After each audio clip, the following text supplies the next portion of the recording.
एक छोटे से गांव में मिट्टी की एक झोपड़ी में रहता था मोहन। एक 51 साल का लड़का, गरीब लेकिन दिल से अमीर। उसके साथ रहती थी उसकी माँ सावित्री। माँ, मैं पानी भर लाया, अब आप आराम करो, खाना मैं बना देता हूँ। बेटा, तू तो मेरा छोटा मसीहा है। तू ना होता तो क्या होता मेरे साथ। मोहन हर सुबह जल्दी उठकर अपनी माँ का हाथ बंटाता।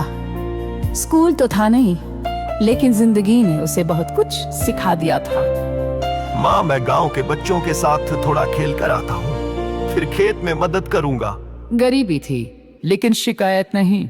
मोहन और उसकी माँ मिलकर अपनी छोटी सी दुनिया में खुश थे।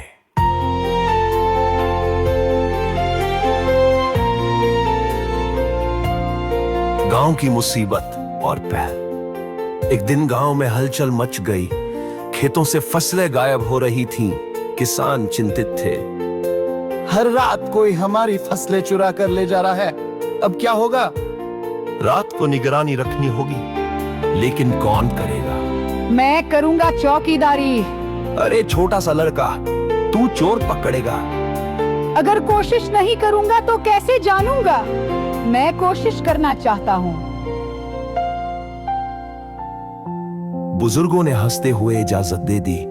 उन्हें नहीं पता था कि यही छोटा मोहन कुछ बड़ा करने वाला है।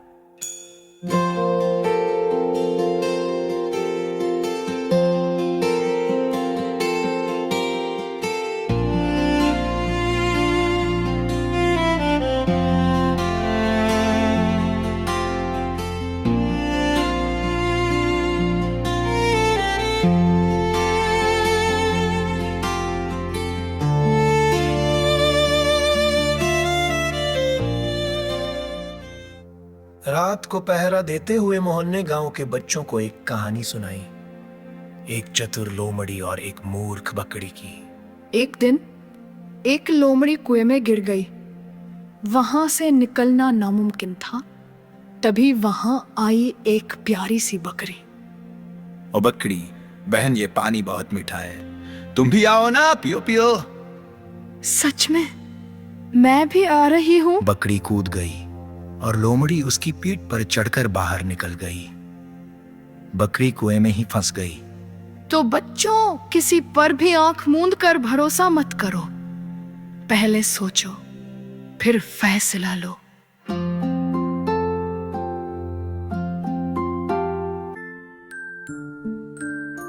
गांव की रातें अब डरावनी हो गई थीं, लेकिन मोहन बिना डरे अपने छोटे से कंबल और लाठी के साथ चौपाल के पास बैठा निगरानी कर रहा था।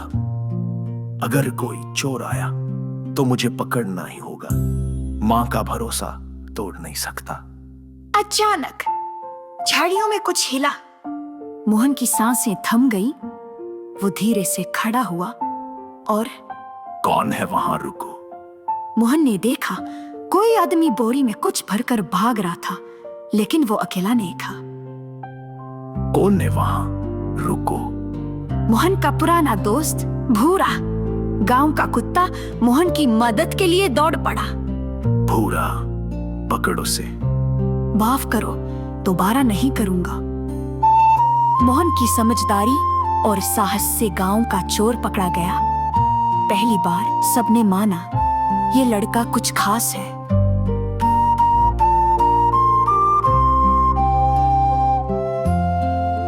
अगली सुबह गांव की पंचायत ने सभा बुलाई। मोहन और उसकी मां को बुलाया गया।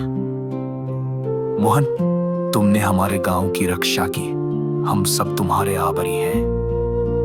अब से तुम हमारे बाल प्रहरी होगे।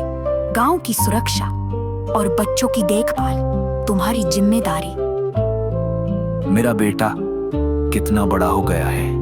मैं बस अपना फर्ज निभा रहा था। गांव मेरा परिवार है।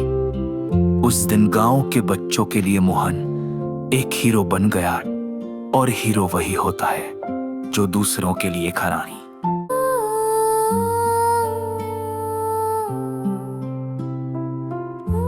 एक बार एक चालाक उल्लू ने सोचा कि वो जंगल का राजा बन जाए, लेकिन एक छोटी सी उल्लास बिल्ली ने उसकी पोल खोल दी।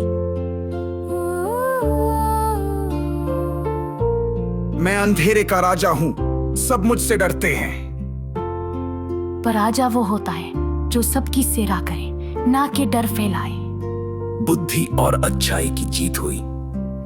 बच्चों ने सीखा, डराने से नहीं, समझदारी और सच्चाई से ही लोग आपका सम्मान करते हैं।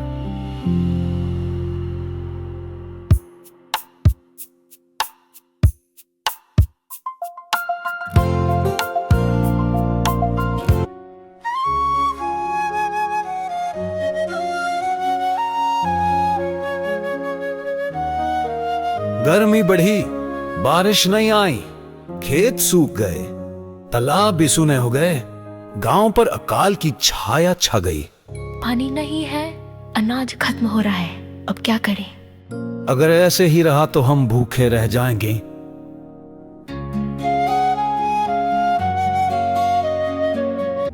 मोहन ने गांव की परेशानी देखी, लेकिन डरने के बजाय उसने सोचने का रास्ता चुना। हम सब मिलकर पानी इकट्ठा कर सकते हैं। पुराने कुएं और नालों की सफाई करो, हम सब साथ मिलकर काम करेंगे। बिल्कुल, ये तो सही कह रहा है। गांव के लोगों ने मिलकर दिन रात मेहनत की, सूखे कुओं की सफाई की, तालाब गहरे किए, नालियों को जोड़ा। देखो, पानी आ गया। पानी, कुएं में पानी आ गया। पानी आ गया। जय हो, मोहन की जय हो। मेरा बेटा, तूने गांव को बचा लिया। मोहन, तूने जो किया वो हम सब नहीं कर सके। आज से तू इस गांव का सबसे बड़ा रत्न है। डरे नहीं तो कोई भी मुश्किल बड़ी नहीं होती। मैं तो बस ये चाहता था कि कोई और बच्चा भूखा न सोए, जैसे मैंने बचपन में कई बार सोया था। जिस गांव में ऐसे बच्चे हो वो कभी नहीं सूखेगा।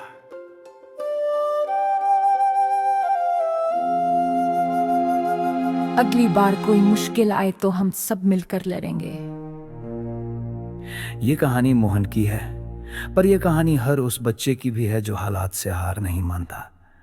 जहां मेहनत, सोच और दिल से काम किया जाए, वहां बदलाव जरूर आता है। यही पंचतंत्र की असली सीख है।